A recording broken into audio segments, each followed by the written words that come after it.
Join passionate automotive trainer and coach Andrew Uglow as he talks about how the overlooked skill of resourcefulness can transform technicians into problem-solving gurus who accelerate your business's success. Plus, part 2 of a classroom acronym blunder. I'm your host, Anthony Pearl, and this is the Frictionless Workshop podcast. Let's get cranking. So we've worked with one axis, right? So if we think about a horizontal axis and a vertical axis, we've worked with a horizontal axis forever. And that horizontal axis, I call technical ability. We teach technical ability, which is skill times knowledge, is how I define technical ability. So we've done skill and knowledge, and that's given us technical ability, and that's been good. That has developed people. That has given us some very intelligent, capable technicians, and it's also taken a long time.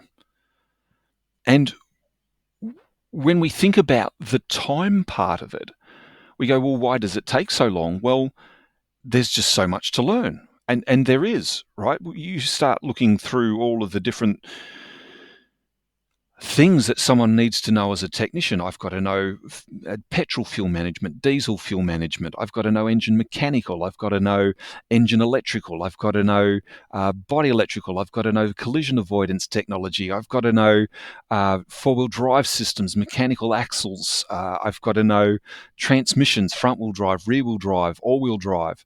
And then, of course, now we've got all the electrical drive that's coming. And then on top of that, I've got all the customer convenience and safety systems and screens and the volume of information that I need to know. And this is in addition to all of the other bits and pieces that I'm supposed to do around window and body mechanicals and sunroofs and panel fit and all these sorts of things that end up getting lumped on technicians at some point for something or other. Oh, can you just have a look at my door? Can you just have a quick look at this? And so we learn all of these skills. I have to know metals. I have to know fluids. I have to know oil grades and types and all sorts of stuff. And at an engineering level, like that's a 4-year degree. But I've got to know just enough to be able to work on it, to fix it, to diagnose it, etc. So the volume of information, we've gone, well, this is why we only work on one axis, right? Because there's just so much to cover. The problem is there's actually two axes. And I would argue that the reason that it takes so long is because we've only been working with one when we should have been working with two. But we didn't know there was two, just like I didn't know that CD-ROM meant something else. And I didn't even know to ask. And so the other vertical axis, and when you start to talk about this with people in the trade, you go, well, what would the vertical axis be? And usually they say experience. It would be experience. We've got ability across the bottom, we've got experience up the side. And then we go, well, doesn't experience come from ability, right? Isn't just experience ability over time. I've done this 27 times and now I have experience at it. Or I've seen this problem before. I've experienced this problem before. And so now I have experience. And when I see these symptoms, I know that it's this cause. And so it's like another layer to the same axis rather than a separate axis. Right, absolutely it is. And then we see things like, well, maybe it's mindset, maybe it's attitude, maybe it's and look, we could go on and speculate a dozen different things, but it's actually not those. And the reason I say that is because I went and researched and found out what it was. I spent 2 years discovering what it was, and probably spent another 6 months trying to define it in a word. And here we go, drum roll. Brace yourselves. If you're not sitting down, sit down. And if you're driving, maybe just pull over so you don't have a moment. The vertical axis is resourcefulness. And you're going to go, well, thank you, Andrew. That is a massive anticlimax. And I'll explain why you think that in a minute, or why I think you think that in a minute. But resourcefulness is actually the vertical axis. And so when you think of the two axes, right, I've got ability or technical ability across the bottom. I've got technical resourcefulness up the side. And so that now gives me 4 quadrants. I've got a bottom left, a top left, a bottom right, and a top right. And so we want people to be in the top right. We want people to be highly resourceful and highly technically skilled, because those people are massively, massively brilliant for my business. They're the ones that make me the money. They're the ones that deal with the customer concerns. They're the ones that solve problems before they even become problems, because they're so resourceful and so have such great ability. We call them gurus because they are. But when we step down from that, we come down a level in resourcefulness. We've got highly technically skilled people that get stuck because they don't have resourcefulness to get themselves unstuck. And so what happens, as we see, is they go through everything they know to do, and then they're stuck. And so we rely on technical support lines, helplines, those sorts of things. We start to rely on things like statistical diagnosis, which, again, not wrong. Statistical diagnosis says that for a 2022 Toyota Land Cruiser with a no-start condition, there has been a faulty crank sensor 27 times out of 50.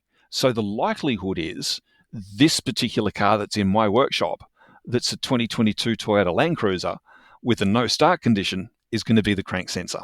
And so I'm just going to put a crank sensor on, see if it fixes it. And it might, right? Statistically, that's a sound move. Now, it might not, but then I know it's not the crank sensor. And so this is how we've done a diagnosis, because we have low resourcefulness. Mm-hmm. Come across one to the left, and now I'm in the quadrant where I am low technical ability and low resourcefulness. I think the technical term for this is professional attendance, right? People show up and get paid, but they don't really do much. I've described these people in the past as mouth-breathing, knuckle-dragging, forward-sloping individuals.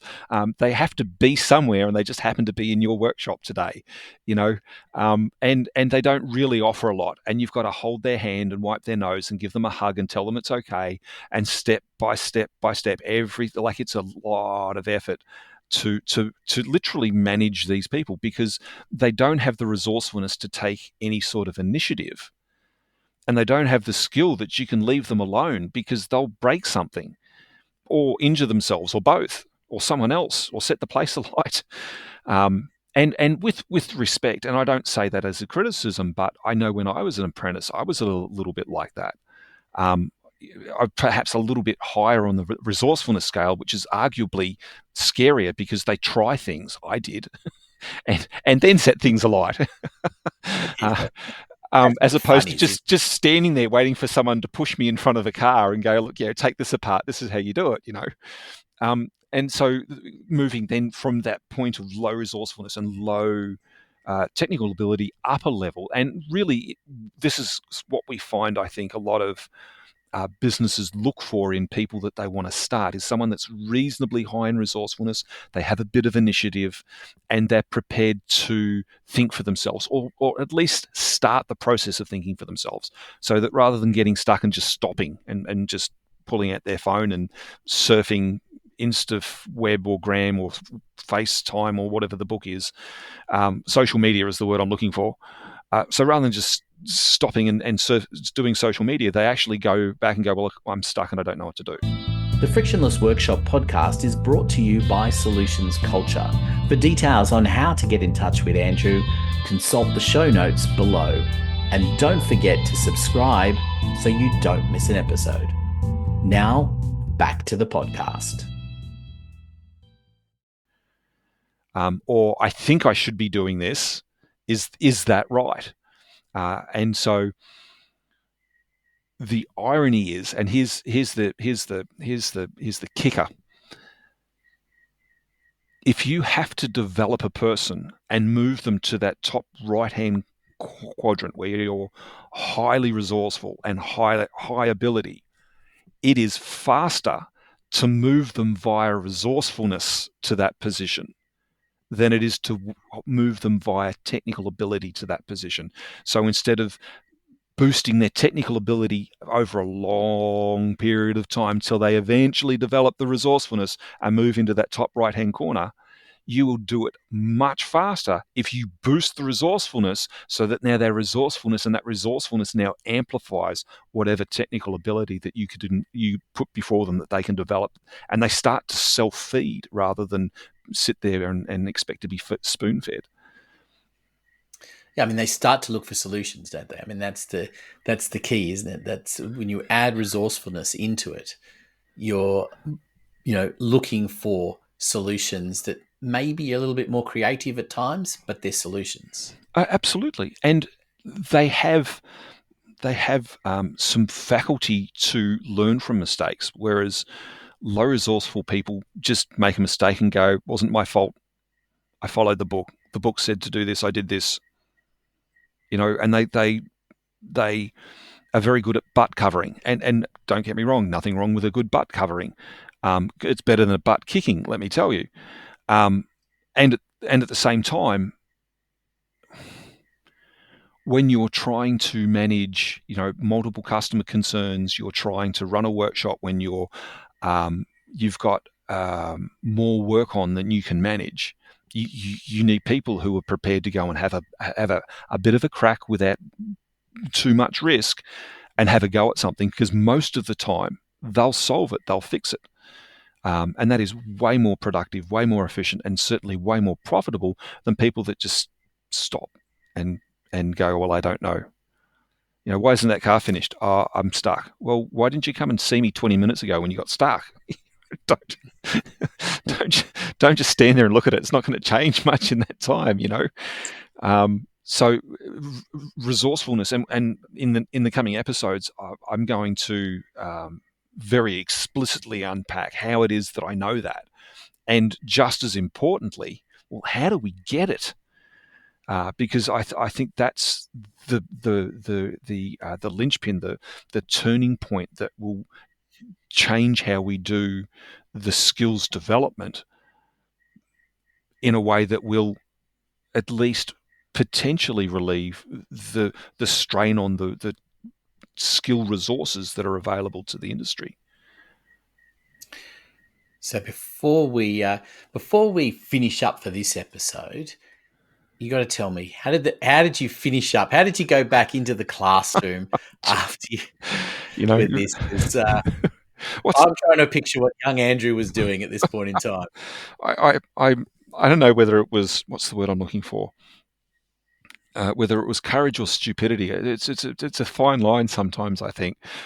So after this training manager has explained to me what I've just done, I know, and I really am. I'm just going like, well, how do you?